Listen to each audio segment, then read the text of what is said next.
심이었더라. 아멘.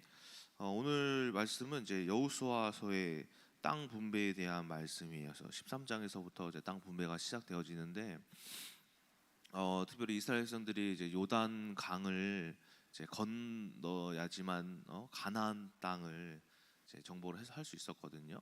근데 그 이전에 이제 그 요단강 이제 동편에 그 이제 다른 성읍들이 있었단 말이에요. 그 성읍들을 다른 이스라엘 이제 지파 중에 르우벤과 갓과 므낫세 반지파, 그러니까 므낫세를 반으로 갈라가지고 그 반을 반지파라고 하거든요.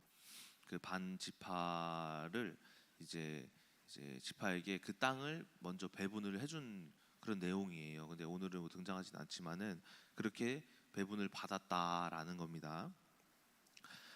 그런데 이제 그 땅이 비록 가나안 땅은 아니지만은 이제 신명기 32장 말씀을 보면은 모세가 이제 르우벤과 갓 그 지파의 이야기대로 그 땅을 배분을 받을 수 있도록 허락을 합니다. 자, 그런데 이제 이스라엘 땅 분배에 대하여서 조금 특이한 점이 하나가 있는데, 뭐냐면 이제 므낫세가 땅이 두 개입니다. 므낫세가 요단강 이제 동편, 그러니까 가나안을 넘어가기 전 땅을 한번 분배받았고, 넘어와서 또 므낫세가 또 땅을 따로 또 분배를 받았어요. 그러니까 이게 좀 특이한 점인데, 오늘은 이제 땅 분배의 말씀이 이제 등장을 했고, 이제 므낫세도 이제 이야기가 나온 것을 보아 므낫세에 대하여서 오늘은 조금 말씀을 드리고자 합니다. 왜 어찌하여 므낫세가 땅을 두 번 분배를 받았는가? 그래서 이제 오늘 말씀에서도 등장하다시피 므낫세 반지파 해서 그 반으로 쪼개졌다 해서 이렇게 명명을 합니다. 호칭을 그렇게 붙입니다. 그래서 이 므낫세에 대한 이야기를 좀 하고자 하는데, 먼저 이 배경에 대해서 한번 알아봐야 돼요. 배경에 대해서 어떤 배경이 있냐면은 배경이 하나가 있고, 그리고 이제 두 가지 사건이 있었어요. 그래서 그 말씀을 좀 드리고자 합니다. 먼저 이제 민수기 32장에 이제 분배되어지는 사건이 이제 발생을 합니다. 어떻게 발생하냐면은 32장을 보시면은 1절에 르우벤과 갓 자손의 이제 지파에게는 뭐가 많았냐면은 가축대가 많았다라고 해요. 목축업을 했던 사람들이에요. 근데 그때 이제 그 요단강 동편 가나안을 가기 전에 그 땅에 목축하기에 굉장히 좋은 지형의 이제 성들과 마을들이 있었단 말이에요. 그때 그래서 그걸 딱 봤을 때 이 르우벤과 갓 지파가 자기네들이 여기에서 자리를 잡는 게 좋을 것 같다라고 이제 모세에게 이야기를 이렇게 합니다. 근데 또 거기서 이렇게 말을 하면서 뭐라고 하냐면은 자기네들은 가나안 땅을 건너가서 대신에 전쟁을 하지 않겠다. 땅 분배를 안 받는 대신에 전쟁을 하지 않겠다. 이렇게 이야기를 합니다. 근데 이제 그때 모세가 안 된다. 너희들도 이 땅을 분배받는 대신에 내가 주는 대신에 너희들은 선발대로 나가라. 이렇게 해가지고 르우벤과 이제 갓 지파가 가나안을 정복하는 데 있어서 이스라엘 다른 그 지파보다 가장 먼저 가요. 근데 그 말씀이 어디 등장하냐면은 여호수아 3장 12절에서 13절 말씀에 등장을 합니다.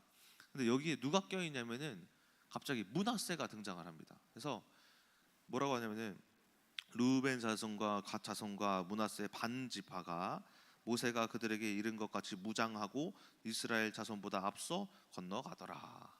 이 말씀이 딱 등장을 해요. 여기서 갑자기 누가 등장해요? 므낫세가 등장을 해요.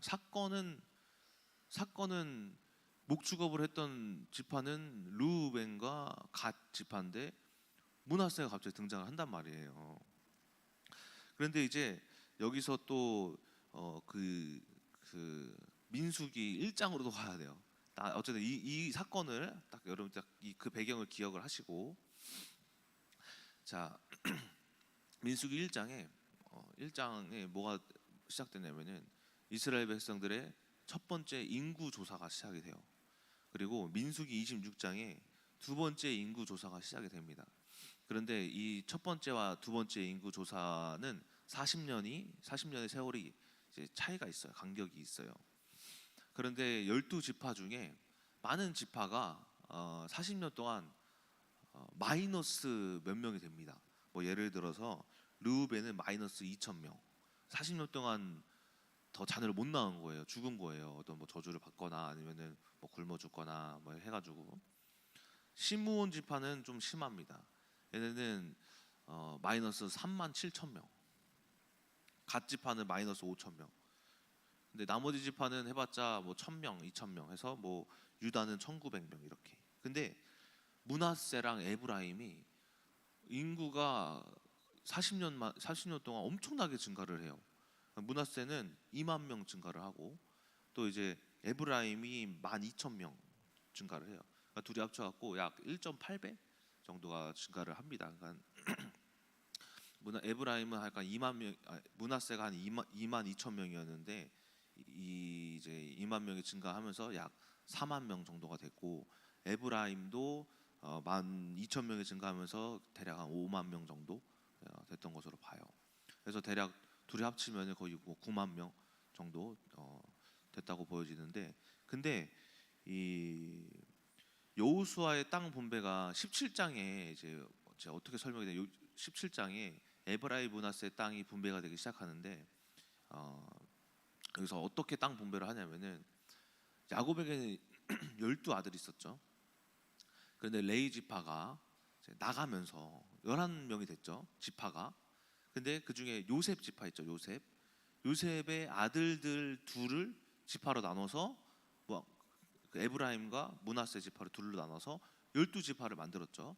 근데 땅 분배를 하는데 어떻게 분배를 하냐면은 이 에브라임이랑 므낫세를 하나로 요셉 지파로 묶어서 땅 분배를 해버리려고 하는 거예요. 여호수아가.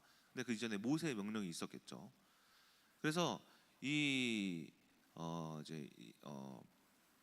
첫 번째 이 배경이 뭐냐면은 에브라임 므낫세가 땅을 분배를 받아야 되는데 이 두 지파가 인구가 급격하게 많은데도 불구하고 하나로 받게 됐다. 이게 사건의 배경인 거예요. 그래서 첫 번째는 므낫세가 갑자기 등장을 했는데 보니까는 그 배경에 요셉 지파가 하나로 묶여서 땅 분배를 받게 됐다. 인구가 많은데도 불구하고. 그런데 므낫세가 갑자기 그 등장한 이유가 뭐냐면은 민수기 이제 32장 맨 끝에 절을 보시면은 어떤 말씀이 등장하냐면은 그 오늘 등장하는 마길 있죠. 므낫세 지파의 마길과 그 이후에 이제 어디냐 슬로브핫이라는 므낫세 지파의 딸들이 있어요. 딸들이 뭐였냐면은 땅에 대한 도전을 했다라는 거, 도전. 그래서 이 므낫세 지파가 땅을 두 개로 분배받았는데 또 그 두 가지 사건에 대하여서 말씀을 드리고자 합니다. 첫 번째 사건이 뭐냐면은 이 므낫세가 이제 르우벤과 갓 지파가 동쪽에 있는 땅을 분배받는 것을 보고 뭐 했냐면은 그 위에 있는 길르앗이라는 땅이 있었어요. 그 길르앗이라는 땅을 뭐 한 거냐, 뭐 했냐면 민수기 32장에 므낫세 지파 혼자 그 지파만 따로 그 위의 땅을 차지하려고 마길이라는 사람이 그 땅을 다 차지를 해서 자기 지파들만 끌고 가가지고 다 정복을 해버린 거예요. 그 위의 땅들을. 그러니까 지도로 보면 좀 좋은데 나중에 여러분들이 이제 그 네이버에 이스라엘 땅 분배 딱 치면은 므낫세 지파가 어떤 땅을 차지했는지 볼 수가 있거든요. 근데 그 위의 땅을 므낫세 지파 마길이라는 사람이 다 차지를 했어요. 그러니까 이 성경에 보면은 이 마길은 용사라, 그가 길르앗에 가서 그 땅을 차지하였더라라고 이야기를 해요. 그러니까 뭐 한 거냐면은 자기가 우리 인구도 많아졌어. 다른 지파보다 더 인구가 증감했어. 근데 우리의 땅을 모세가 보니까 이 요셉이라는 지파로 하나로 묶어서 에브라임과 같이 살라고? 안 되겠다. 내가 그 땅을 스스로 다 차지해야겠다 해서 므낫세가 시키지도 않은 일을 그 길르앗 더 위에 있는 땅을 갓지파 위에 있는 그 땅을 뭐 한 거냐면은 자기네 민족들을 끌고 가가지고 차지를 한 거예요. 자, 그래서 므낫세의 동쪽에 있는 땅이 이제 오늘 본문의 말씀 보면은 뭐라고 해요? 므낫세 반지파, 즉 마길 자손의 절반이 그들에게 받은 것이다. 이거는 모세가 그 이전에 살아있을 때에 그 땅을 기업으로 이제 준다는 말이 없었어요. 그런데 뭐 한 거냐면은 그들이 직접 스스로 그 문제에 있어서 인구가 많은 이 문제, 좁은 땅에 살아야 하는 가나안에 가더라도 그 문제에 있어서 자기들이 도전하여서 정복했다라는 거예요. 그리고 이제 두 번째 사건이 뭐냐면은 슬로브핫의 딸들. 슬로브핫이 누구냐면은 성경에 이제 두 명이 등장을 하는데 이게 둘 다 이제 므낫세 지파에서 이제 므낫세의 한 명은 둘째 아들이고 한 명은 므낫세 아들의 아들의 아들의 아들이에요. 그러니까 므낫세의 아들이 마길의 아들이면은 증손이죠. 그리고 그 증손의 아들의 아들을 현손이라고 합니다. 그래서 그 현손의 이름이 누구냐면은 슬로브핫. 이 두 인물이 등장하는 거예요. 마길의 므낫세의 둘째 아들과 므낫세의 현손, 이렇게 두 명. 근데 둘의 공통점이 뭐냐면은 둘 다 자식들이 딸들만 있었대요. 그 둘 다 이름이 슬로브핫인데 그 둘 다 슬로브핫이라는 사람의 자녀들은 딸들만 있었다라고 기록되어 있어요. 그래서 이제 여호수아를 읽다 보면 이따가 여호수아 17장인가에 또 등장을 하고 슬로브핫이.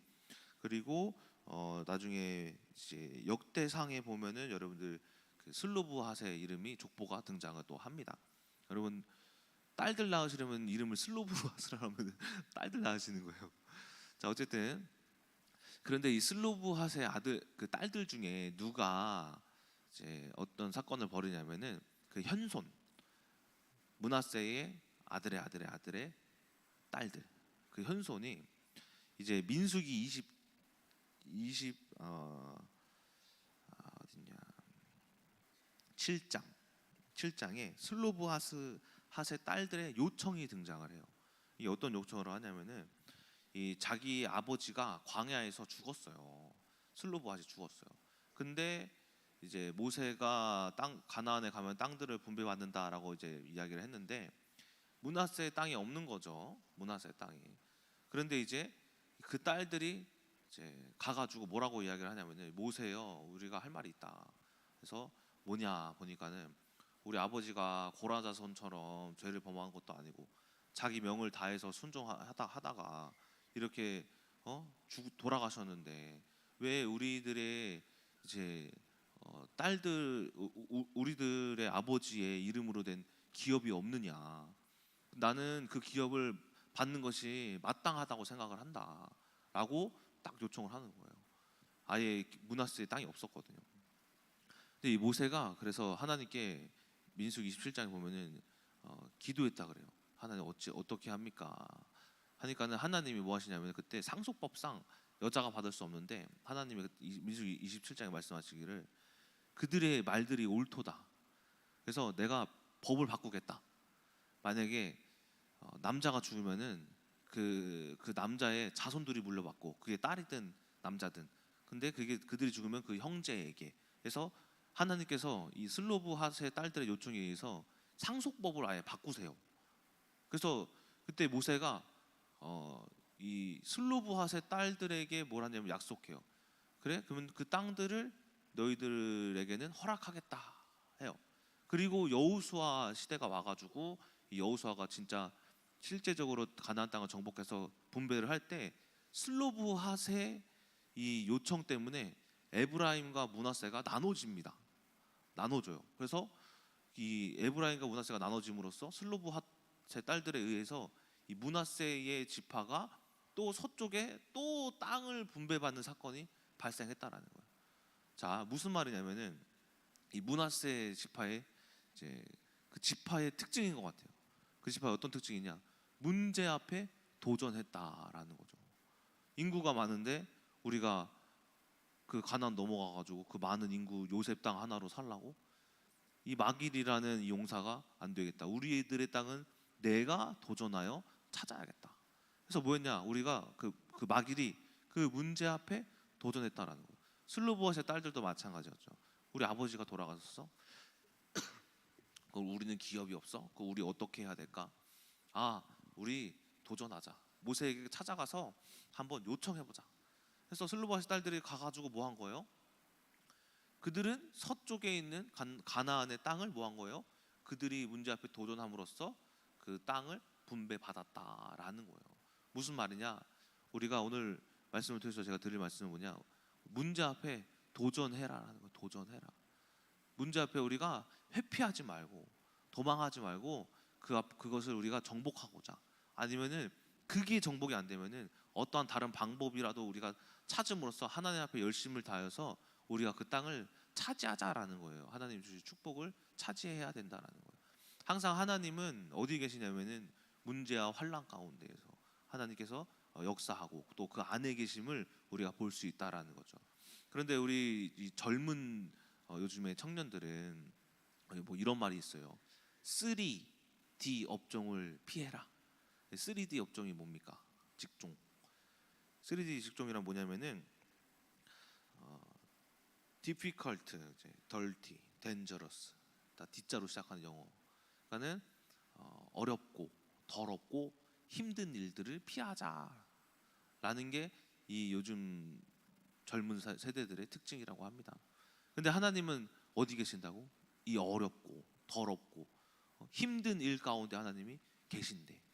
그러니까 흑암이 하나님을 보지 못하게, 만나지 못하게 속이는 세상의 흑암의 전략이다라고 볼 수가 있다라는 거죠.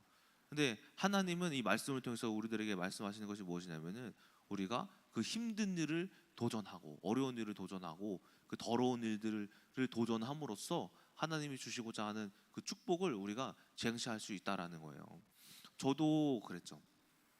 저도 이제 결혼이라는 이 문제 앞에, 뭐 또 신학교라는 또 문제 앞에, 뭐 중국이라는 그 문제 앞에, 그 모든 문제 앞에 뭘 했냐면은 도전한 거예요. 도전. 어쨌든 중국 유학을 간 것도 그 뭐 제가 저의 결정이 뭐 목사님의 결정이 반이긴 했었지만은 그 중국이란 땅을 도전함으로써 지금 현재 어쨌든 뭐 여러 가지 문제가 또 있었겠지만 지금 중국에 대한 선교의 문이 또 열리기 시작하고 중국 지교회가 또 생기기도 하고 라는 도전함으로써의 하나님 주시는 열매를 지금 축복을 받았다라는 거예요. 그뿐만이 아니라 이 신학교라는 것도 제가 뭐 3D 업종은 아니지만은 제가 싫어했던 깊이 그러니까 피하고자 하는 그런 이제 진로였어요. 그런데 하나님께서 그 안에 그래 내가 뭐 다른 것도 할 수 없으니 도전하자 할 때 하나님이 저를 지금의 목사로 만들어 주시기도 하고, 결혼도 마찬가지였죠. 결혼도 제가 뭐 하든 돈이 있겠습니까? 그 당시 월급 40만 원이었는데 전도사 할 때 40만 원이었어요. 40만 원. 처음에 전도사 할 때 20만 원이었는데 20만 원이 한 3년 동안 월급 인상이 안 되더라고요. 이게 어떻게 된 거죠, 목사님? 처음에 전도사할 때 한 달에 20만 원씩 한 3년을 받았어요. 근데 월급이 안 오르더라고요. 그래서 한 3년 뒤에 한 40만 원 오르더니 또 한 3년 동안 안 오르다가 어느 날 갑자기 어쨌든 결혼해서 결혼 전에 조금씩 오르더라고요. 어쨌든 그 남들은 세상 사람들은 뭐라고 합니까? 준비가 안 돼서 뭐 결혼을 못 한다고? 그렇죠? 이게 무슨 말이에요, 도대체? 도전한다라는 것은 준비가 되어서 도전하는 것이 아니라 도전을 일단은 우리가 정복하고자 도전을 하자라는 마음을 먹고 그리고 나서 무엇을 할까 우리가 준비하는 것이 그게 진정한 도전이 아니겠습니까? 우리 큰나무교회를 한번 보세요. 정왕동 지역에 있다가 백옷에 왔을 때 이 백옷 땅을 사서 건물을 지을 만한 경제가 있었습니까? 없었어요, 우리 교회도. 그런데 하나님께서 이 땅을 지금 어떻게 사게 하시고 또 이 건물을 짓게 하시고 그리고 지금 우리가 몇 년 동안 우리가 실패했다면은 이 건물 벌써 우리 다시 다른 데로 우리가 쫓겨났겠죠. 근데 도전함으로써 하나님이 준비시켜 지금 이 교회가 온전히 잘 이루어져 있고, 그렇죠? 운영되어져 되게 만드시는 그 하나님의 능력이 우리가 도전함으로써 우리가 하나님께로부터 받을 수 있는 하나님의 능력을 우리가 받는 것이다라는 거예요. 이처럼 여러분들이 2025년 문제 앞에, 역경 앞에, 어려움 앞에 여러분들이 뭐 하셔라? 도전하셔라라는 겁니다. 자, 이번에 제가 이제 주일 대예배 때 담임 목사님께서 대방 앞에 700평 부지의 땅이 있죠. 그 땅을 딱 들었을 때 여러분 어떠셨어요? 무슨 마음이 드셨나요? 아이고 큰일 났네. 또 이제 뭔가 또 내가 뭘 해야 되게 생겼네. 낙심하셨습니까 혹시? 저는 어떤 생각이 들었냐면 와, 희망과 소망과 생각과 마음에 활력이 넘쳤어요. 와, 하나님이 이 땅을 도전시키신다고? 야, 저 땅을? 근데 지금 우리 증축도 어렵고 뭐 이자 내기도 바쁘고 하나님이 그런데 우리가 무슨 돈이 있다고? 아니지. 하나님이 이 땅을 사시게 한 것처럼 우리가 기도로서 우리가 돈이 없지 하나님이 돈이 없으십니까? 그렇죠? 그렇죠? 우리는 믿음으로써 하나님이 말씀하신 그 말씀 앞에 뭐 하는 거예요? 복종할 뿐이죠. 그 여러분들이 생각과 마음만 가지는 것만으로도 뭐가 되는 거냐면은 도전이 되어지는 거예요. 왜? 그 도전을 통하여서 우리가 그 마음을 가졌을 때 하나님께서 하겠다 하는 자들에게는 올해 경제의 축복 주시려고. 그 축복이 시작되는 근원을 하나님이 말씀하시고자 도전하라 하는 말씀 오늘 준비시키신 것 같아요. 이처럼 여러분들이 문제와 환난 앞에서 내가 이걸 하면은 안 될 것 같은데 우리 먹기 살기도 바쁜데 어떻게 700평 부지의 땅을 우리가 차지를 해야 될까? 나는 좀 빼야지. 남들이 하겠지. 다른 사람들이 뭐 헌금하겠지가 아니라 우리가 하겠다라는 없지만 준비되지 않았지만 그 마음의 도전을 통하여서 올해 하나님이 주시고자 하는 큰 경제의 축복 뿐만이 아니라 그 믿음을 통하여서 여러분들 가정의 건강이 또 회복되어지고 또 남편과 아내의 관계, 자식의 관계, 또 형제, 자매들의 모든 관계가 회복되어지는 축복이 하나님 앞에 도전함에 있어서 우리가 차지할 땅이다라는 거예요. 마치 므낫세와 같이 도전했을 때에 하나님이 다른 지파와는 다르게 역사하신 그 하나님을 2025년 체험하시는 여러분 되시기를 주님의 이름으로 소망합니다. 기도하고 마치도록 하겠습니다. 사랑의 하나님 감사합니다. 오늘 이 므낫세가 보니까 이 요단강을 중심으로 동편과 서편에 두 개의 땅을 분배를 받았습니다. 왜 그들의 땅은 두 개일까라는 것을 우리가 연구해 봤을 때에 이 마길이라는 용사가 스스로 자신의 땅을 차지하여서 하나님께 복을 받아 그 땅을 분배받았고 슬로보앗의 딸들이 그 기업을 받음에 마땅함을 하나님께 요청하여 모세에게 요청하여 결국엔 그 후대의 사람들이 그 서편에 있는 그 므낫세의 땅을 또 분배받게 되어서 아버지 하나님 그 므낫세라는 이 땅은 특별하게도 특이하게도 두 개의 땅을 그 큰 땅들을 차지하게 됩니다. 이처럼 우리가 2025년 하나님이 원하시는 것이 무엇입니까? 도전하여서 우리가 그것을 정복하여 스스로 차지하여 천국은 침노하는 자의 것이라고 말씀하신 그 하나님이 우리들에게 주시고자 우리를 도전시키시려고 합니다. 이 끝나무교회 어떤 말씀이 선포되든 아버지 어떤 목적을 갖고 소명을 가지고 나아가든 그것을 우리들의 소명이고 사명임을 우리가 생각하며 도전했을 때에 하나님이 그 도전하는 자의 마음을 보시고 응답하시는 그 하나님을 모두 체험하는 우리 큰나무교회 성도님들 되게 하여 주시옵소서. 살아계신 예수 그리스도의 이름으로 기도드렸습니다. 아멘.